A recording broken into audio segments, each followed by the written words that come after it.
Every club. Every day. The Global Sports Podcast Network.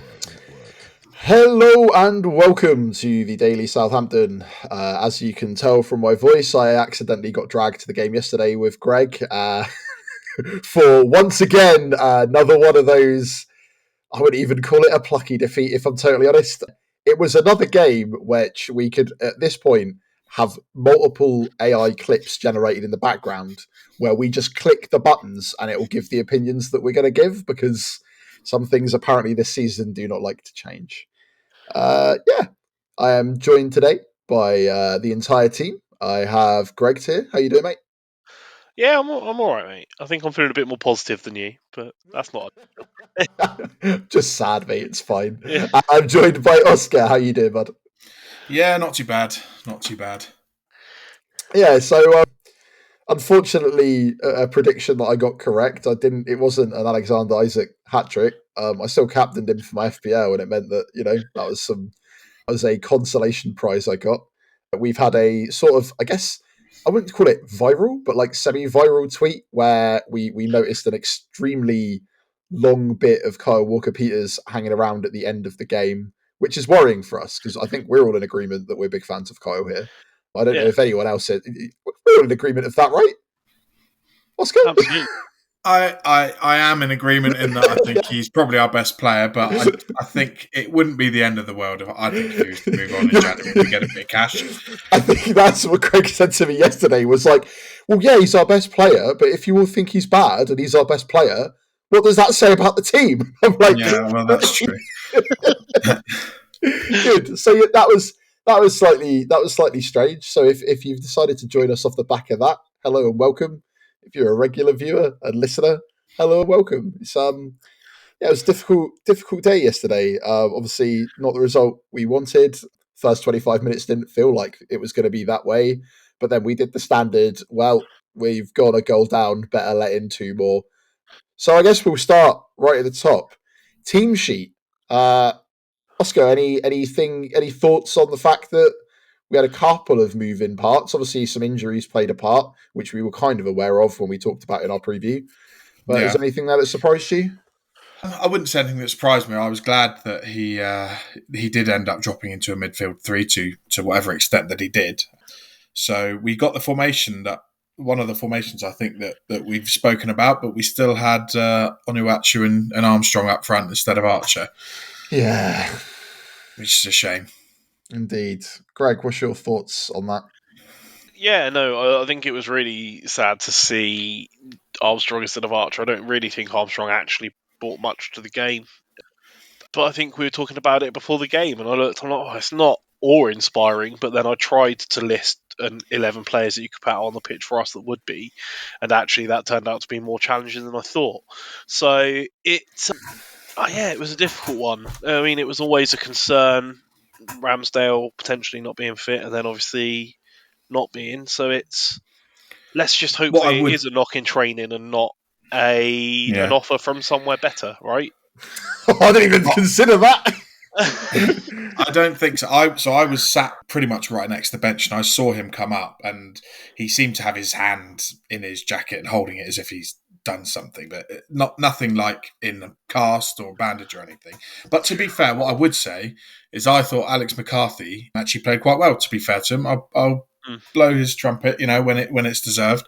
Like I think he made some good saves and came and claimed a few. I think, fair play to him. Yeah, I genuinely don't think he really put a foot wrong. I just look at the goals back and I think, would Ramsdale have been slightly more intimidating presence when Tonali's through one-on-one? I think, maybe, probably. But you're right.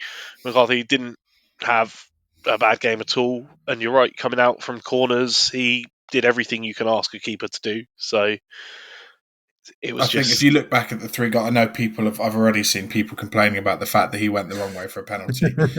But it's like saying he's not saved a worldie. A bit like the one-on-one, and could he have done better with it? Probably, but it's just one of those things. I think fair play to him. The penalty, it was so harsh to judge him on because it was such a calm and collected penalty where it was always going in. Like there was never in doubt that he was putting it away. It's criminal to judge a goalkeeper and not serving a penalty anyway, in my opinion. Absolutely. But I am a goalkeeper, so I'm I feel like we could have screamed the entire roof down at him. I don't think he knew he was putting that away, and it kind of felt like McCarthy knew that too. And obviously that wasn't it wasn't ideal. The lineup, I think as Greg pointed out, it's like, what could we have done better with what we've had? Obviously, we've seen some post-match comments that might see Wellington come into the squad, which I think adds a bit more fuel to the fire of the Kyle Walker-Peters thing a little bit more, in my opinion. Again, rumours and based off of, I don't know, a couple of things we saw and noticed in human behaviour. We are not actual journalists. We love waffling about Saints. But I think that, it was probably one of the stronger sides that we could put out. It wasn't to be. And I think that, it was... We went down with a little bit of fight. Once again, it's, we had the good 25 minutes where it went all right. And, we actually saw a pretty well-worked goal that, is now put Jan Bednarek as one of our joint top goal scorers for the entire campaign, right? Well, we spoke about that before with our defenders being our more creative players. That has come from a centre-back crossing it, a centre-back heading it. I'm pretty sure Harwood Bellis nearly scored a bicycle kick at one point. He did. Our defenders are genuinely our most creative players at this point. It's nuts. And I think part of that is also came out of a conversation me and Greg had, which is a lot of our players, especially our strikers, are confident strikers, right? Like you talked about it previously, a long way back, Greg, that Archer's a confident striker. And when he finally got a goal, he got a goal the next game. And being brought in and out of the side the way he has been, being brought on late into a game to try and make a difference, arguably we saw a little bit of the Tall Paul Archer kind of duo. And I think I was probably a bit too harsh a judge, probably because I was really wound up. But I think you were a bit more cool and collected, Greg, because you see it week in, week out. So you were like, well, I don't think we can really judge them too much on that. And I'm like, yeah, but, it's just on top of everything else, that whole combination didn't get brought in until such a late point in the game where the atmosphere in the crowd was already completely deflated and Will Smallbone was sat behind them. So what are you expecting to come to fruition? I also think, again, I think he changed the shape. I think he had Archer on the right and Onuachu in the middle. So he didn't play them together, which I think he could. And Fernandez went out on the left, right? I think that's what it looked like to me. So, again, I thought that was bizarre, I think. But indeed. Well, let's hear from our partners at Zencastr, and we'll talk a little bit more about the first half, including things such as the controversial penalty. Yep, so here at the Global Sports Podcast Network, we spent a lot of time selecting our delivery platform, and Zencastr came out the clear winner. With 4K video recording from your phone and AI editing that automatically removes all those ums and ahs, it's super easy to start a podcast that sounds great and is delivered efficiently. If you're ready to tell your story, check out the link in the show description to learn more about Zencastr. Right, and we're back. So, the question I have for you, gentlemen, is in a weekend that has seen many, once again, upsetting refereeing decisions, and not just at St Mary's. What did we think of that penalty call? Greg, want to go first? You usually have some thoughts. I've seen it back now with a calmer head, and I can see why he's given it. But it's the sort of thing where if you don't slow it down 10 times and watch 40 replays of it, you probably stick to his original decision. So, I don't know. I think they've just got to, and I know this is, it gets boring, everyone's saying it, but is there any consistency at all? No, you're right. Like, I didn't think it was a penalty at the time, but obviously I couldn't see. And I've watched it back, slowly and slowed it down, and minute detail for me that says in itself it's not clear and obvious. So why are you overruling it? But also, if our goal against Wolves gets disallowed for a clear and obvious error where the defender has stepped across, and that's apparently a foul, Aribo has stepped across him, And actually, he's kneed Aribo in the back of the leg. Now, don't get me wrong, I think he's impeded him and he's blocked him. So for the letter of the law, it's a penalty. But he's barely touched him for starters. And Isak has initiated the contact. He's the one that's hit him. Yeah. And if the Wolves one's apparently a foul, despite the fact the defender steps across, why is it the same? It baffles me. I think the reason that I've calmed down on it and settled down is that it's probably the least egregious decision the referee made of the entire game. Despite being highly controversial, I think he was maybe the worst referee I've seen at St Mary's, and that comes after a 13-minute rant about Anthony Taylor. Yeah, that's interesting because I went with a friend of mine who sat behind me, and he said, "Oh, don't worry, this referee's really good, I've heard. He's one of the best ones in the Premier League." I don't agree with that in hindsight, to be honest. But I actually also thought that Aribo, if you look really slowly, I thought he touched the ball with his knee.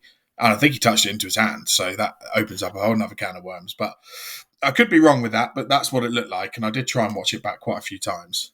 But again, if you've got to do that, why overturn the decision? This is the point, right? I think there are two things that I had in my head, and it turns out I just wholeheartedly agree with you, Oscar, which is the inconsistency. And I know that it's a talking point. I know it's been talked to death, but it's important because it's one of the things that we shouldn't have to worry about going into a match day is checking for the name of the referee. And yet that is now something that consistently comes up, something that never really used to come up as much. But like, it was like, the Forest game, one of the things that we didn't talk about in our preview. And then me and Greg had a conversation about offline, which was specifically, oh, wait, hang on. Anthony Taylor's ref. Oh, no. And obviously that game, it ended up being probably significantly worse for Forest. I still think it was bad refereeing. I still think Flynn Down should have been sent off. There's a lot of things about that game that I didn't think were right.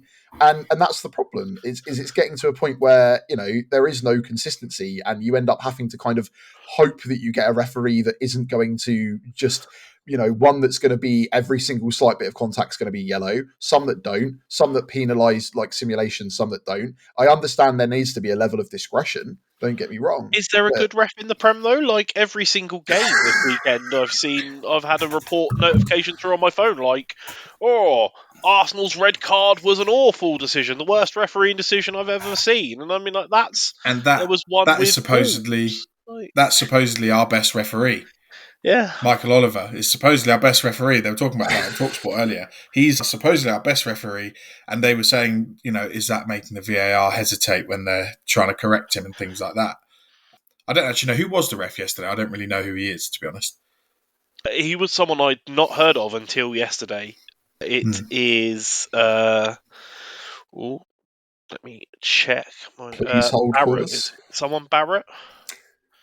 But yeah, it's difficult, right? And I think this is the problem, is its consistency.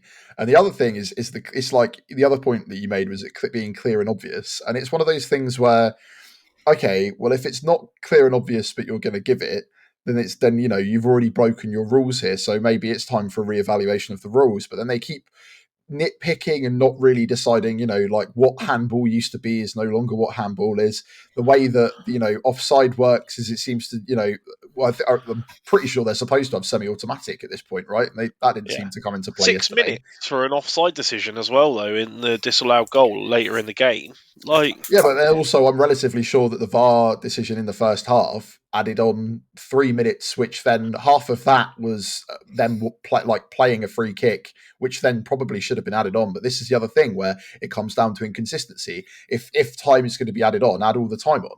But it's just... I couldn't believe... We'll come into this later, I'm sure, but there was only 5 minutes at the end of the game, for example. That was a seriously long VAR check. Not that it mattered, but...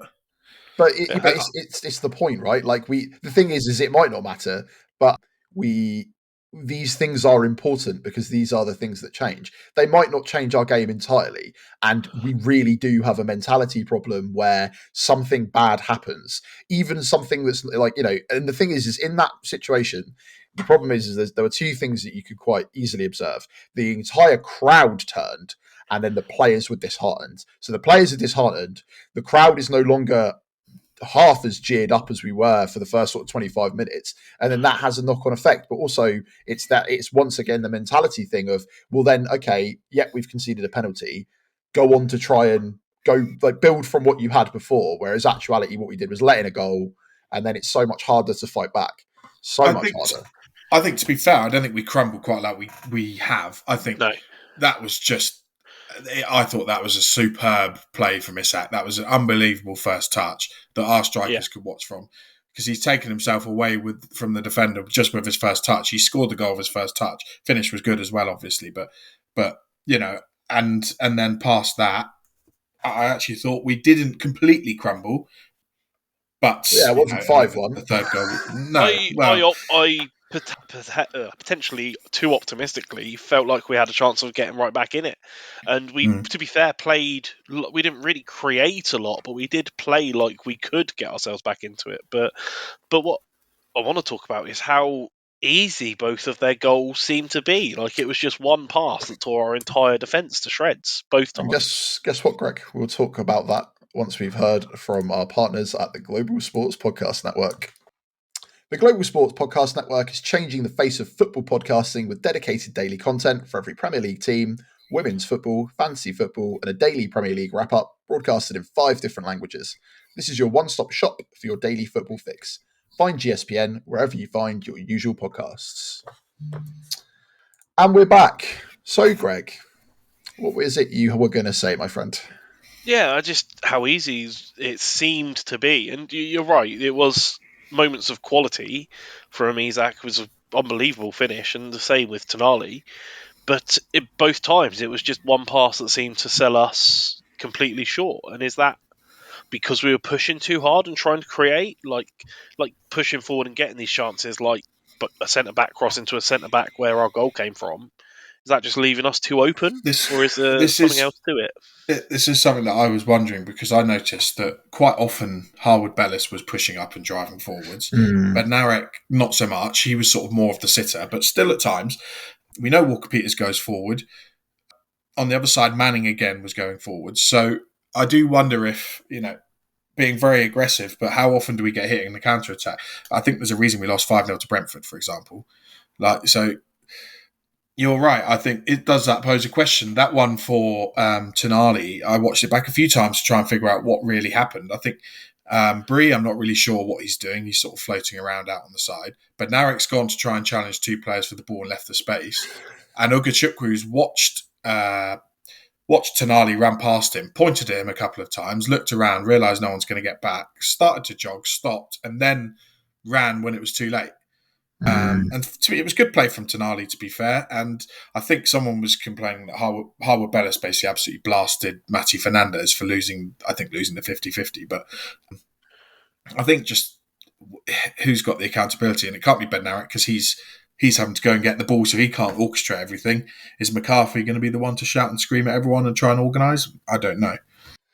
Yeah, that's difficult, and I think we also had the discussion on the day, Greg, that there seems to be like a lack of leadership. I think Bednarek's trying his best, but like that the lack of cool heads, and again, that's going to come from a lack of confidence and frustration and anger, I guess, because we've seen it boil over multiple times this season. The last game that we saw Jack Stevens participate in, he spent half of it sort of arguing with Joe Lumley. Like genuinely, like me and Greg were watching it in front of our eyes, just like actual full-on, like full-blown arguments, because they might be together as a squad, but like you're going to get frustrated when little things like this happen.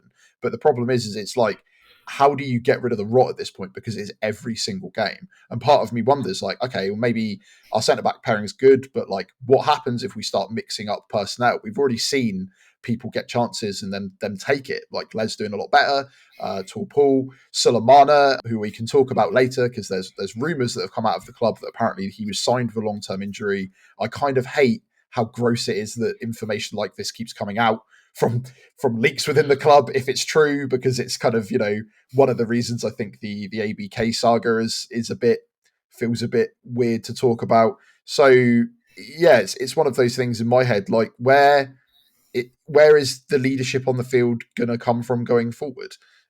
Do we think that Bednarek's the best like sort of person to be captain?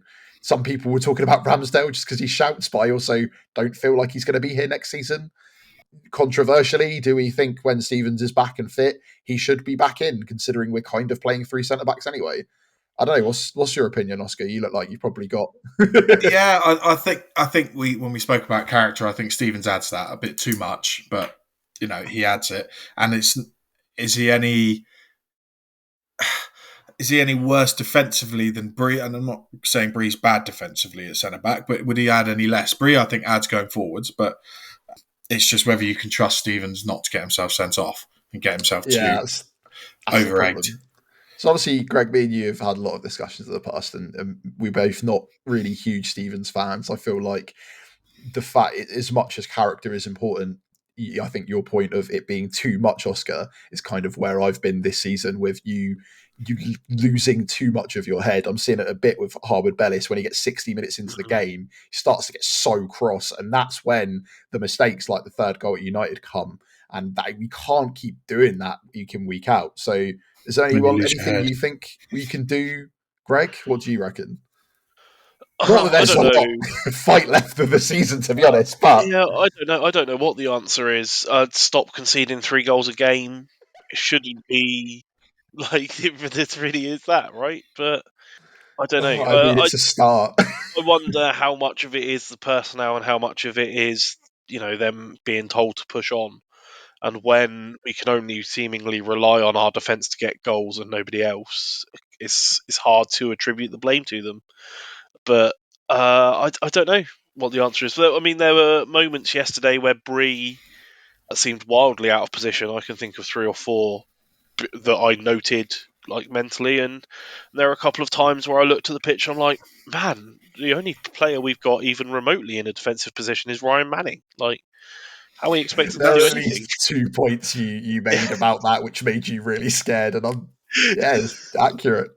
That's the only reason I can assume Bree is starting week in, week out, because I think he's better on the ball than the others are, and he wants them to start the attack from deep. That's the only thing I can think of as to why Wood's been frozen out, for example. Well, I actually think we started as almost a back 4 with Walker Peters up on the right wing, because it was just such a bizarre way of trying to rotate it. But actually, I don't think I saw Carl tracking back for much where he was forced to anyway. So it was again that really first strange. 20 minutes was night and day again. Like, there was so much more positivity. I remember you saying this is the most solid we've looked midfield probably all season, Greg. And it's very disheartening. But we try and end on a positive. It's getting harder, and as me as a person, that is not it's not what I'm about.